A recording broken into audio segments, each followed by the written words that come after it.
ever been told, well, you should have known, or everybody knows that, or like my personal favorite, oh, that's just common sense. And you're stuck sitting there wondering, how was I supposed to know something nobody has ever taught me?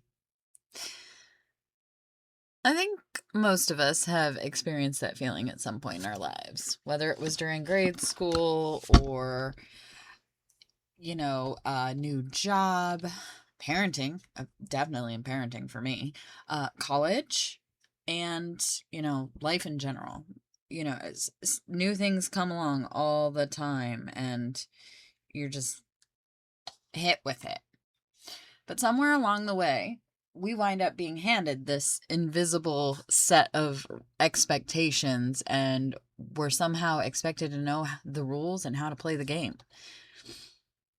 And today I want us to talk about how education does this more than it intends to, and probably it realizes.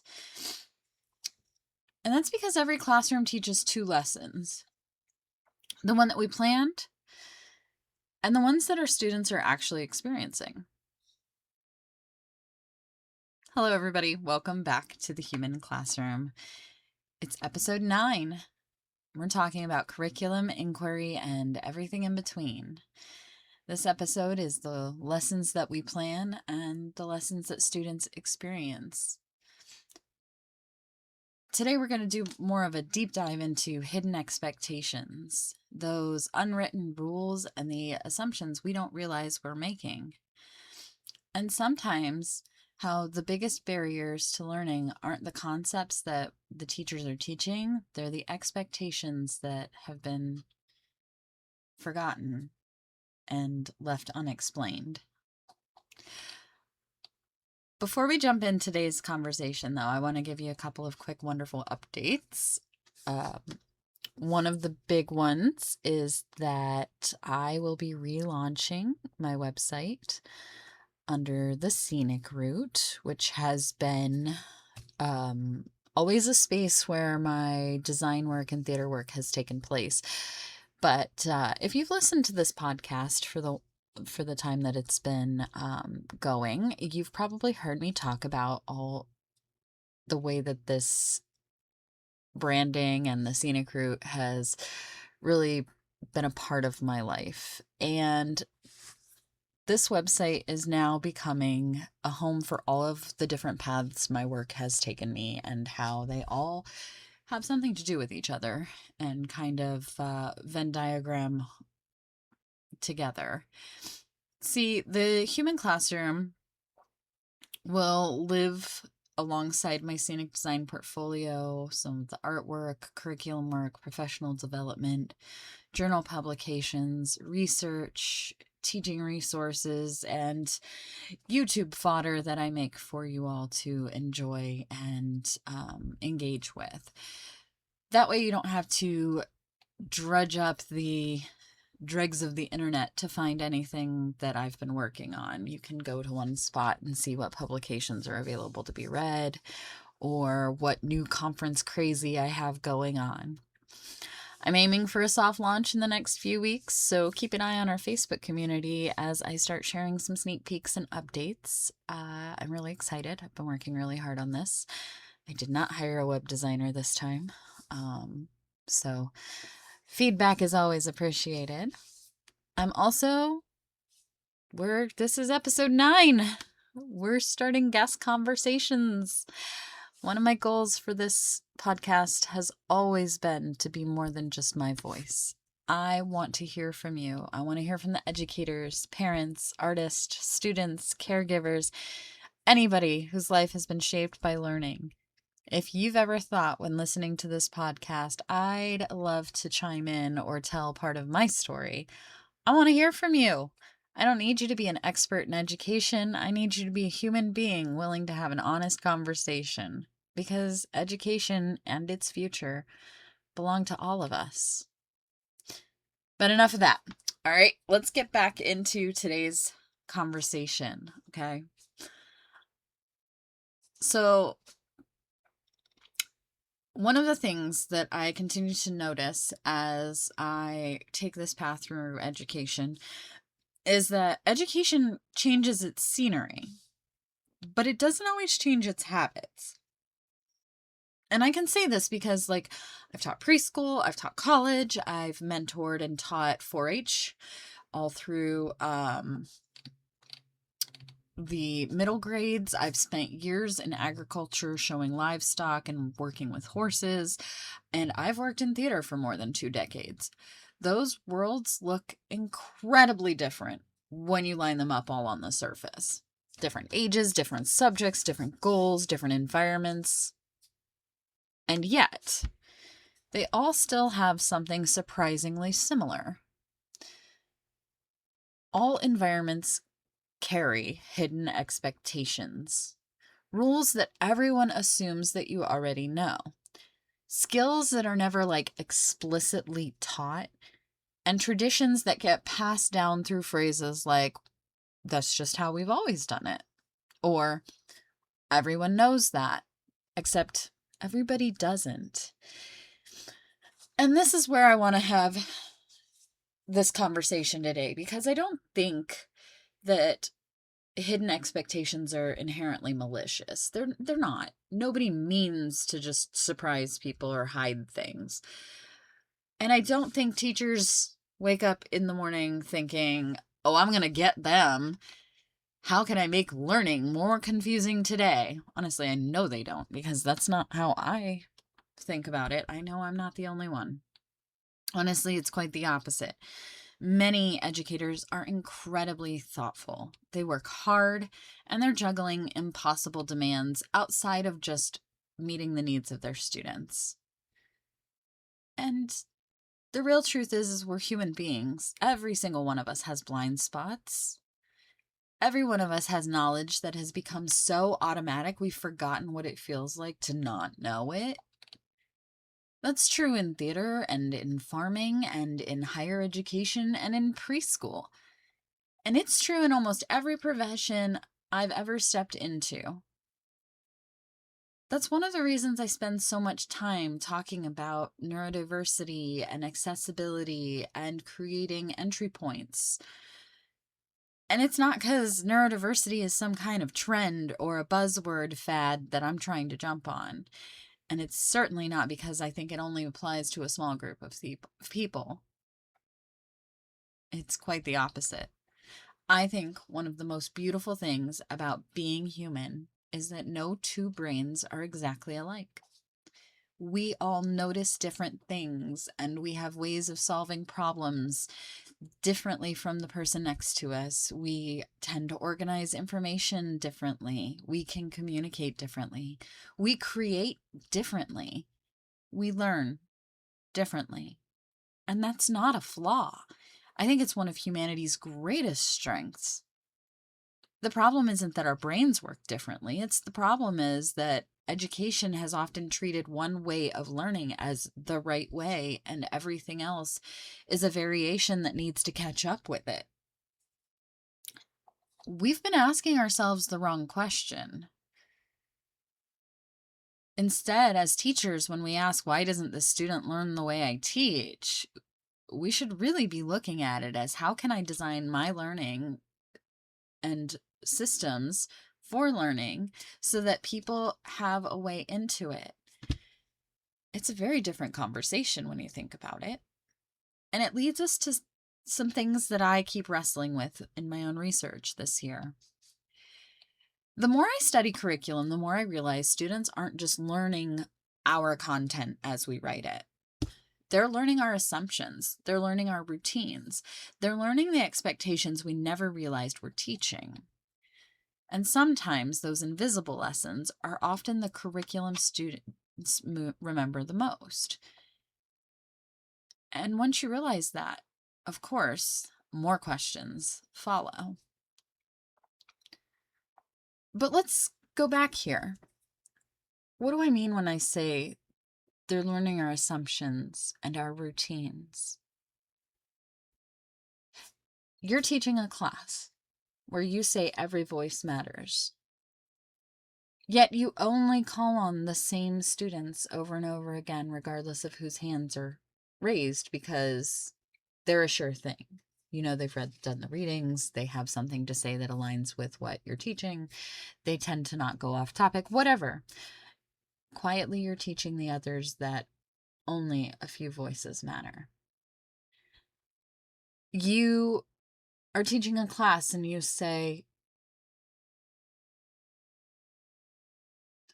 you know, it's okay to make mistakes. Yet every time a student makes a mistake, you publicly correct them instead of guiding them through other solutions patiently. They learn that mistakes are costly and embarrassing. It's not always the curriculum on paper that screams the loudest in the room for a student.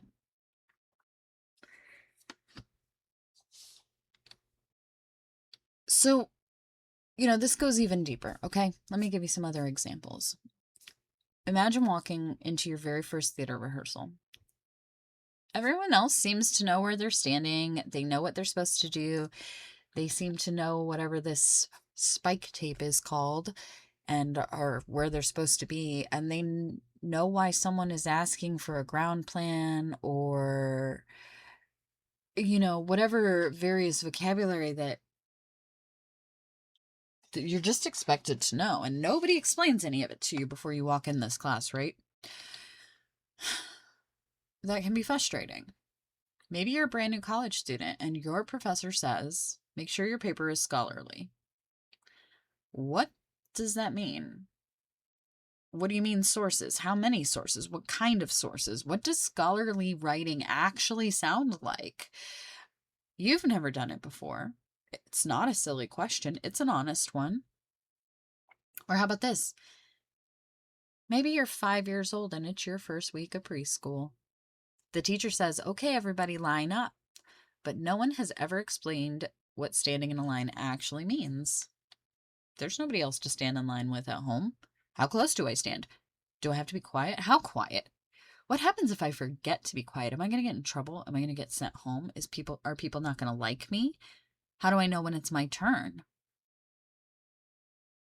We laugh at this example because we've all been through it and we know what lines do and how to stand in them because it's obvious to us now as an adult.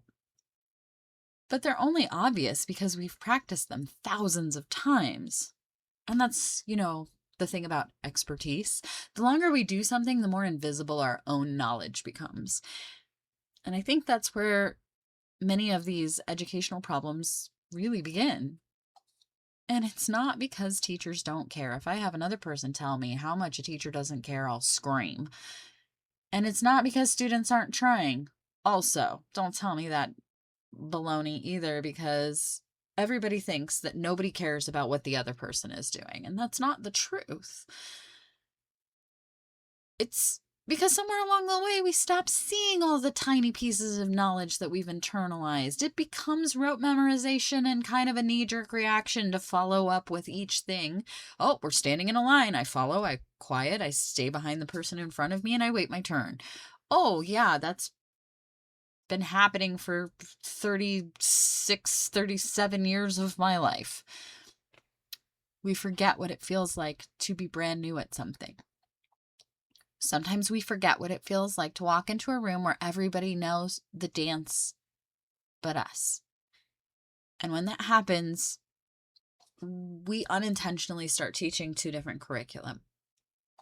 There's the curriculum we planned, the one that's written in our lesson plan, and then the one that's connected to our standards and objectives and assessments.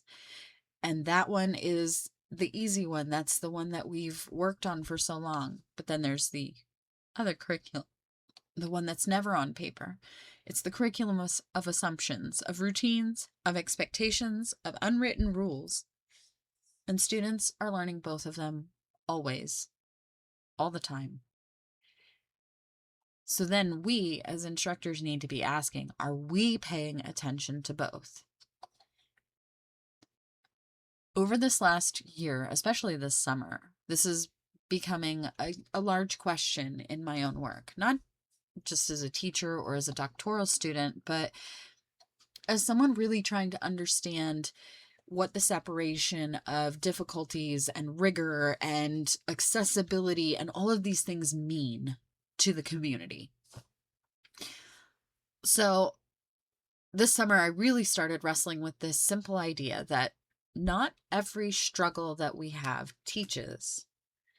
There are some that challenge us and help us grow, and there are others that simply make it harder to reach the learning we're aiming for. And that distinction has completely changed the way that I have started to think about curriculum accessibility and classroom design. And it also challenges what it actually means to create a rigorous course and classroom. So, before we talk about any solutions, I want to ask the harder question. How do we know whether the struggle a student is that they're experiencing is part of the learning, or if it's just part of navigating the room? See, once I started questioning this, I started noticing some of those invisible lessons, and I realized something else. Those invisible expectations do not disappear when students get older. In many ways, they're more complicated, more nuanced parts of the dance. And I think there's a cost. There's a cost in assuming. I think this is one of the reasons that I am drawn to higher education. Because, when we reach college, we assume that students already know how college works. They've taken high school classes, right? College prep, intro to college. That tells you everything you need to know, right? That's a pretty big assumption, honestly. Because as a first generation college student, didn't know what I was getting myself into, even though I had taken advanced placement classes and I had been on a college prep pathway for all of my high school. And I was a non-traditional student. But again, another theater example, because that is the path I've taken and I can speak to it more fluidly for you. But a student walks into their very first scenic design class, right? Maybe they spent 4 years at an incredible high school theater program where they have learned a lot of the vocabulary. They know what some of these roles are and that there's actually real jobs for them. They know what a ground plan is. They've heard the word spike tape. They understand what a production meeting is for. They've possibly even built scenery, painted flats, and maybe even helped design something for a show. Now imagine the student sitting right next to them. They didn't have theater in high school. Or maybe their theater only produced one musical a year, and the band director was also the person teaching set construction, and there was only one class every year. Or maybe they were only ever an actor. Or maybe they never touched theater at all. Maybe they've been studying architecture for the first 2 years in college, or fine arts, and one day they discovered that scenic design was a real job and thought, oh my gosh, this is where I'd really want to be. So they switch majors and they walk into that exact same classroom as the student who's had their whole life steeped in theater. They're just as intelligent and creative and capable, but they are carrying a completely different set of experiences. And yet we still sometimes expect both students to begin at exactly the same place. When the second student asks, "What's a ground plan?" and the whole class erupts into laughter, or "What does that term mean?" it's easy to assume that they're behind. But maybe they aren't behind. Maybe they're just new. Those are two very different things.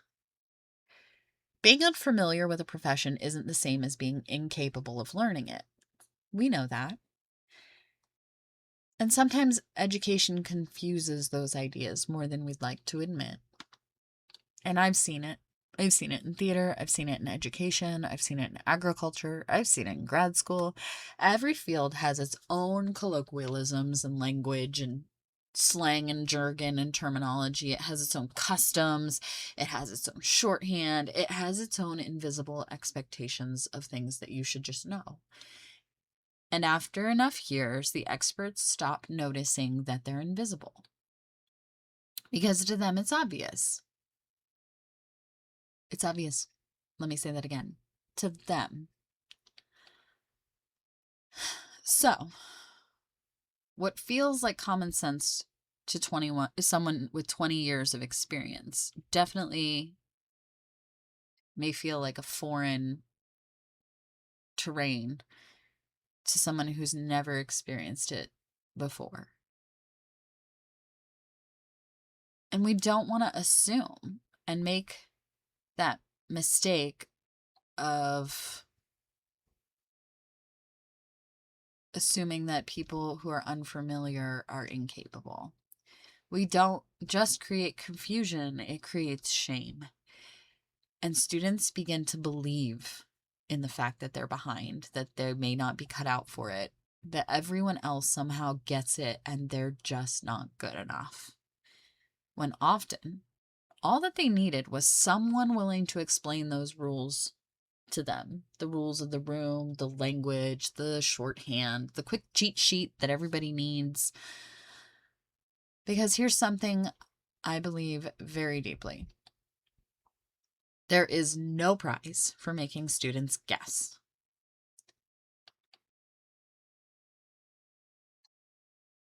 And honestly, I say this because, I've really been working with this for the last, 3 months or so. Because this is something that's kind of led to that echo in my head about this whole guessing thing. It's led me to another question that eventually has become the foundation for a manuscript. Guessing isn't rigor, and confusion isn't excellence. And hidden expectations aren't evidence of high standards. They're simply expectations that we forget to teach. So, of course, I'm asking myself, if guessing isn't rigor, then what is? When we talk about a rigorous course, what the hell does that mean? Because I absolutely believe that, yes, learning should have its difficulties. It should stretch us. It should make us think. We should be solving problems we've never solved before. We should revise, practice, reflect, and grow. And that's when real learning happens. Make some mistakes and fix them. Then you know how. But struggling to find the assignment, wondering what professional for that system means, trying to decipher the expectations of ambiguity from an instructor that no one has ever explained, that isn't discipline, that's environment. And what it does is it actually taps into the cognitive load that we only have so much to give. So I can either spend 3 hours wrestling with all of the hidden and unfamiliar expectations just to get to the assignment, or everything could be laid out clean, clear, and ready for me to start my work. And those 3 hours of rigor could be dedicated to the best paper you ever read. And so, yeah, this summer, this series of questions is now a manuscript that I'm currently awaiting to hear back from a publisher. So the paper itself, I'm just going to tell you a little bit about it because it is a little bigger than this simple ideas. I'm breaking it down for you, but don't worry, I'm not unpacking all of the doctoral jargon and framework today, but it is a framework that I've started working on because it does follow this conversation. And I'm really excited about it. It would be my first publication out. But not every difficult thing teaches, right? Some difficulties are absolutely essential, though, right? There's Like if you're learning to paint, you have to learn to mix color. That is an essential difficulty. If you're studying chemistry, you have to understand reactions. Essential difficulty. If you're becoming a nurse, you have to practice clinical skills. Essential difficulty. If you're designing a theatrical production, you have to learn to solve complex artistic and technical problems. That is an essential difficulty. They are the challenges of learning. You cannot remove them without changing the discipline itself. And then on the flip side, there are other kinds of difficulty, the ones that I was just telling you about. Difficulty that comes from trying to decipher unclear instructions or hidden expectations, or difficulties that come from wondering where the assignment is posted because it's not clearly set up online. Difficulty that comes from trying to figure out what professional means because no one has explained it yet. Those struggles feel difficult, but they're actually teaching the thing that they are teaching students something we're not intending them to learn. Which leads us to ask, what are we wanting them to learn? This question has become a big part of this framework, and it's called essential difficulty and incidental difficulty. So, essential difficulty is the productive challenge that is inherent to learning something well. Incidental difficulty is the challenge we accidentally create through our instructional design, our communication, or the invisible expectations that we forget to make visible. None of this is malicious. It just happens naturally. And this is why I'm excited, because this framework is currently under review right now for a publication and conference. So once that goes live, I will share that with you. I will put the article up on the website and on the Facebook community. But today, I don't want to get caught up in terminology. I just want to talk about how, yeah, this does grow into bigger things. It's not just a podcast conversation. There's a lot of real research going on behind the scenes too. But today I want you to sit with the question, if you're a teacher or even the student, the next time a student is struggling, I want you to ask yourself, if you're the student, ask yourself, am I struggling with the learning? Is that student struggling with the learning? Am I struggling to find the learning? And the teacher also, are they struggling to find the materials? Are they even able to get started? Because those are two very different kinds of difficulty. And I think distinguishing between the two of them may be one of the most important conversations we can have about academic rigor. Because making the invisible visible does not make it less difficult. At the end of the day, they're still writing a 20-page paper. They just don't have to spend 3 hours trying to figure out how to start the paper, because the instructions and your expectations aren't clear. So, the more I keep studying curriculum, and I know you've heard this a lot, I think it's less about content and more about the people. I think it's the people who are sitting right in front of us. It's the people making it. I think it's about us understanding the experiences that those individuals bring with them and what assumptions that we unknowingly make. And I think that becomes very eye-opening as an instructor. And I say this for myself too. This is a huge reminder for me to open my eyes and look, because sometimes we just assume, and it's not, again, malicious. And we also need to see, what invisible barriers have we accidentally built into the learning experience? Being a mother to an autistic child who has very limited communication ability has really, really opened my eyes to how he doesn't always get what I'm saying. And I have to go back and go, where am I unclear? Because this isn't a him thing. This is a my communication thing. And it helps me see that It doesn't mean that every classroom is going to be suddenly easier. In fact, we still keep that challenge, which is something I believe is a beautiful part of learning.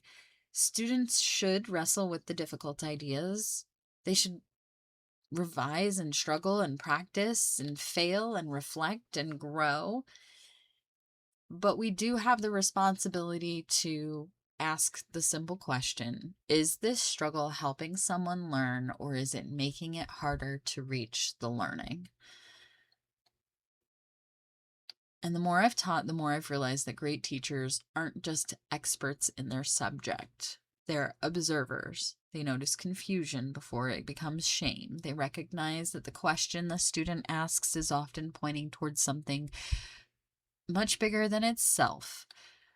And sometimes the question isn't asking, can you explain the assignment? Sometimes it's asking, can you help me understand how this world that we're sitting in for this subject works? And that's a privilege. As educators, we're inviting people into disciplines that we love, into communities that we've spent years learning to navigate, into spaces where we've forgotten what it felt like to be new. Maybe our greatest responsibility isn't just teaching a content for course sake. Maybe it's remembering what it feels like to walk into a room for the very first time, nervous and uncertain, because at one point, every expert was once a beginner. Every professional once asked what it felt like was a silly question, and every teacher was once a student. And because of that, every one of us deserves a chance to learn without having to guess whether we belong, whether our questions matter. So if there's something that you take away from today's conversation, I hope it's this. Always try to make the invisible visible. Explain the expectations. Model the process. Invite the question. Because clarity isn't lowering the bar. It's simply turning on the lights so everyone can see where the bar actually is. And I think that's one of the most human things a teacher can do. Thank you for spending part of your day with me here on the Human Classroom. If today resonated with you, I'd love to hear about it. What is one hidden expectation that you've encountered as a teacher, as a student, a parent, or just a human trying something new for the first time? Come join the conversation on our Facebook community where we can continue asking these questions together. And if you know someone who's ever walked into a room feeling like everyone else had received the instruction manual except them, I hope you share this episode with them. Because I promise you, they are absolutely not alone. Until next time, drink some water, touch some grass, ask all the questions. And remember, learning should challenge our thinking, not our ability to guess the rules. Next time on the Human Classroom, when you think back to your years in school, what do you actually remember? I'll bet it wasn't the worksheet or the quiz or the learning objective written on the whiteboard on a random Tuesday. Do you remember a person, a teacher who believed in you, a coach who challenged you, a mentor who saw something in you before you saw it in yourself, a friend? Or maybe you remember the opposite. Moments that you felt invisible, a classroom where you just stayed quiet and hidden. A comment that stayed with you far longer than anyone had ever intended. You see, memory has a funny way of working. We don't just remember information. We remember information wrapped in emotion. And that raises an important question for every educator out there. When your students think back on your classroom 10 years from now, what do you hope they will remember? In our next episode, we'll explore why some lessons disappear while others stay with us for a lifetime, what neuroscience and experience can teach us about memory, and why emotional climate of a classroom may be one of the most powerful parts of curriculum. And I have a favor to ask you. I'd love to hear your story. I'd love to be able to share it. I want you to think about one teacher, one coach, one mentor, or even one conversation that has stayed with you for all of these years. It doesn't have to be long or dramatic. Sometimes the smallest moments become the biggest memories. Share your story with me in our Facebook community, or send me an email or a message, and I will share it with us in the next episode. Some of your stories may even become part of future episodes of The Human Classroom, because this podcast was never just about me. It's about all of us. Until next time, I'll see you here in The Human Classroom.